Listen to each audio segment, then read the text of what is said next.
Transcription unit DNA का वो टुकड़ा जो डायरेक्ट प्रोटीन बनाने में पार्टिसिपेट करने वाला है, उसको हम लोग क्या कहते हैं? Transcription unit. ये मिलके बनता है प्रोमोटर, स्ट्रक्चरल जीन और टर्मिनेटर।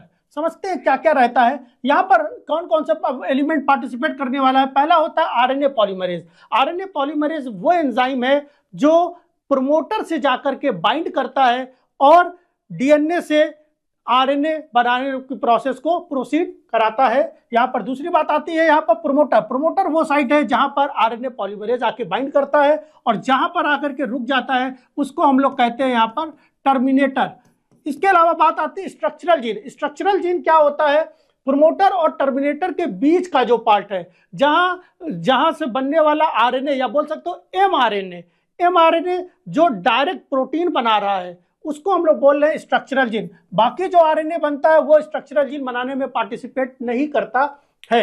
यहाँ पर बात आती है transcription start site. Start site मानते हैं स्ट्रक्चरल जीन के जस्ट पहले वाला पोर्शन स्टार्ट साइट है। स्टार्ट साइट से आगे की तरफ ध्यान यहाँ पे ये रखना है, क्लिच क्या है यहाँ पर कि आगे वाले पार्ट को हम लोग डाउन स्ट्रीम बोलते हैं। आगे वाले पार्ट को डाउन स्ट्रीम, और उसको डिनोट करते हैं +1 +2 +3 +4 +5, जो भी है आगे आगे न्यूक्लियोटाइड आते जाएंगे उनको प्लस से डिनोट करेंगे। जबकि उससे पहले का पार्ट मतलब पीछे की तरफ के पार्ट को हम लोग बोलने वाले हैं अप स्ट्रीम, और इसको डिनोट करेंगे -1 -2 -3 -4।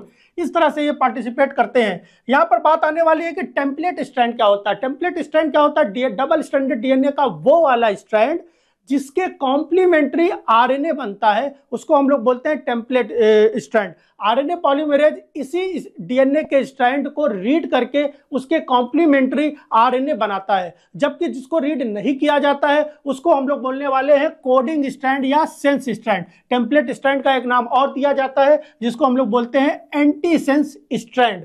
ठीक है, यहाँ पर कोडिंग स्ट्रैंड इसलिए बोलते हैं क्योंकि टेम्पलेट स्ट्रैंड को रीड करके जो आरएनए बनता है वो लगभग जो होता है वो कोडिंग स्ट्रैंड के सिमिलर होता है। सिमिलर बोला है मैंने, सेम नहीं बोला। सिमिलर इसलिए बोला है क्योंकि आरएनए में होता है यूरेसिल और जो आपका कोडिंग स्ट्रैंड होता है वहां पर होता है थाइमिन। केवल इसी पॉइंट पर डिफरेंस होता है, बाकी उसके बिल्कुल सेम रहता है। इसलिए आरएनए को सिमिलर कौन सा ओरिएंटेशन शो हो रहा है, आरएनए के सिमिलर कौन सा स्ट्रक्चर शो करता है? कोडिंग स्ट्रैंड शो करता है। तो ये हो गया आपका ट्रांसक्रिप्शन यूनिट का बेसिक कॉन्सेप्ट।